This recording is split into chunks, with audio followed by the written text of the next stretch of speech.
Halo semua, selamat datang di channel YouTubeku. Kembali lagi sama aku Safira, dan kali ini kita kedatangan seorang entrepreneur yang telah lama bergulat di bidang industri manufaktur hasil laut, Bapak Setiono Gunawan. Ya, bagaimana kabarnya Pak? Baik. Terima kasih telah menyempatkan untuk hadir di YouTube channelku di tengah kesibukan Bapak. Oh ya, Oke Pak, jadi kita langsung aja ke pertanyaan pertama. Bisakah Bapak menceritakan sedikit mengenai industri yang Bapak lagi jalani? industri hasil laut yang kami jalani untuk hasil laut pada khususnya di Indonesia, kami punya keyakinan bahwa kita tetap survive walaupun menghadapi hal apapun juga, dikarenakan laut di Indonesia itu lebih luas daripada daratan, dan kelautan kita itu kan terbagi dari tiga. Jadi antara laut antara Jawa dengan Kalimantan, Jawa dengan Sulawesi, di utaranya juga ada lautan bebas, di bawahnya juga ada lautan bebas yang dikenal dengan laut selatan. Jadi laut Jawa inilah sumber daripada ikan-ikan kita yang tidak dipunyai oleh negara lain. Jadi sebetulnya kita itu kalau di dalam perikanan itu seharusnya kita itu tetap survive, tidak bisa dikalahkan dengan negara lain. Di dalam negeri kita sendiri itu dalam pengertian makan ikan itu masih minim sekali. Minimnya itu dikarenakan mereka lebih suka ikan fresh yang belum dibekukan. Padahal cara untuk mengawetkan ikan atau mempertahankan grade ikan itu harus diawetkan, jadi harus dibekukan. Jadi banyak orang yang salah persepsi karena pembekuan mereka kebanyakan di freezernya kulkas. Kalau di freezernya kulkas itu akan menghasilkan ikan yang beku dengan cara low frozen. Sebetulnya kalau ikan itu dengan high frozen atau dengan pembekuan cepat dan minusnya sampai 40 ke atas, tentunya mutunya ini akan bisa dipertahankan sampai beberapa bulan. Dan kita yakin kalau kita pembekuan awal kita itu benar, ikan kita itu pasti lebih bagus daripada ikan fresh yang ada di pasar-pasar. Gitu, jadi kalau sedikit mengenai perusahaan Bapak. Perusahaan kita tetap baik-baik untuk saat ini, dikarenakan kita sendiri sudah banyak dikenal oleh buyer-buyer kita yang ada di luar, khususnya di China. Dari sini kita tetap mempertahankan buyer-buyer kita yang sifatnya reguler.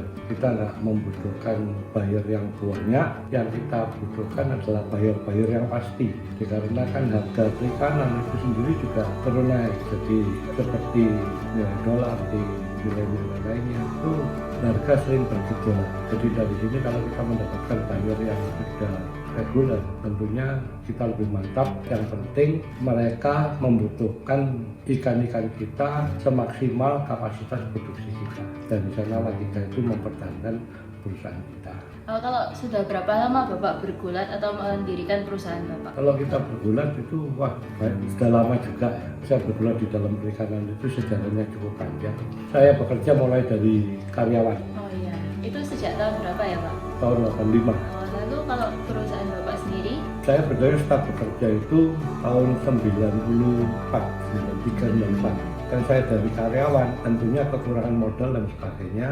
Dari sanalah kita itu mengajak teman untuk kita berjoin. Ya, saya rasa cukup lama lah, sampai 2002. Kalau kita join itu kan biasa ya. Kalau rugi juga ribut, kalau untung pun juga ribut. Nah ini, dari sanalah kita terus memberanikan diri. Tahun 2005 kita mendirikan perusahaan sendiri, yaitu PT 689. Kita kerja sendiri tanpa kita bekerjasama dengan orang lain. Dari sini tentunya kita juga sudah dikenal dengan pihak bank, jadinya pihak bank bisa membantu kita untuk mewujudkan yang namanya unit pengolahan ikan. Dan itu tadi kita bangun di Paciran, Lamongan dengan kapasitas 200 ton. Untuk cold storage-nya, pembekuannya satu hari sekitar 15 sampai 20 ton. Jadi mulai 2007 sampai 2020 sampai sekarang ini. Memang banyak liku-likunya juga, karena ya saya itu kerja sesuai dengan pengalaman saya, tidak dibarengin dengan keberadaan modal yang kuat. Tentunya memerlukan suatu perjuangan yang gigih. Karena dari itu, kalian yang masih muda-muda, yang paling penting itu adalah kegigihan kalian.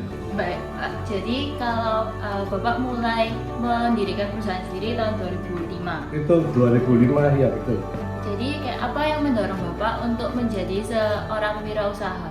yang mendorong untuk wirausaha itu pertama kali saya kebetulan sekali bekerja di dalam dunia perikanan, udang dan sebagainya. Dari sini saya melihat bahwa untuk berbisnis hasil laut Indonesia itu tentunya sangat menarik sekali. Soalnya hasil laut tidak bisa dibuat oleh orang secanggih apapun juga. Jadi tetap yang membuat yang keberadaannya hasil laut ini adalah Gusti Allah. Jadi kebetulan sekali saya di bidang itu. Terus kedua, saya melihat bahwa saya bekerja sekian lama dengan adanya pengalaman saya akan selalu menjadi karyawan. Bagaimanapun juga saya dibayar oleh bos saya, pemilik perusahaan. Kenapa kita itu nggak menjadi bosnya aja? Kalau kita ada kemampuan, kita nggak jadi ownernya aja. Tentunya akan menambah lapangan kerja bagi masyarakat di Indonesia. Di ketertarikan saya dari sana, setinggi-tingginya jabatan saya kerja itu perusahaan orang, saya tetap digaji sama ownernya. Bagaimana kalau kita yang menjadi ownernya aja, supaya kita bisa menggaji karyawan kita. Orang kita merasakan, mempunyai suatu keyakinan, mempunyai kemampuan di dalam bidangnya. Baik sekali.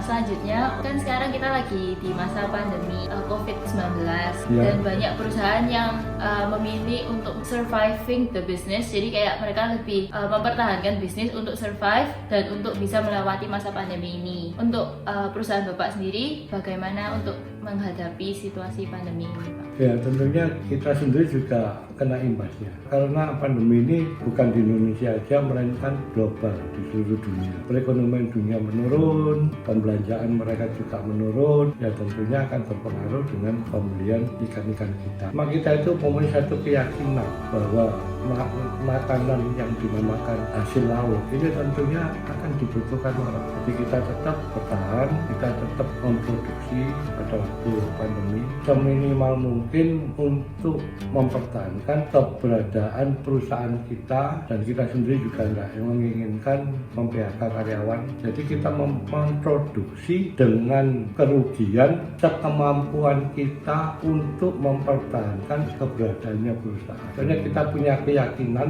bahwa nantinya ikan ini tetap dibutuhkan. Jadi pasti masih bisa untuk ditingkatkan. Dengan kenyataan di dalam mulai dalam bulan 9 kita sudah mulai kembali lagi sesuai dengan kapasitas produksi kita.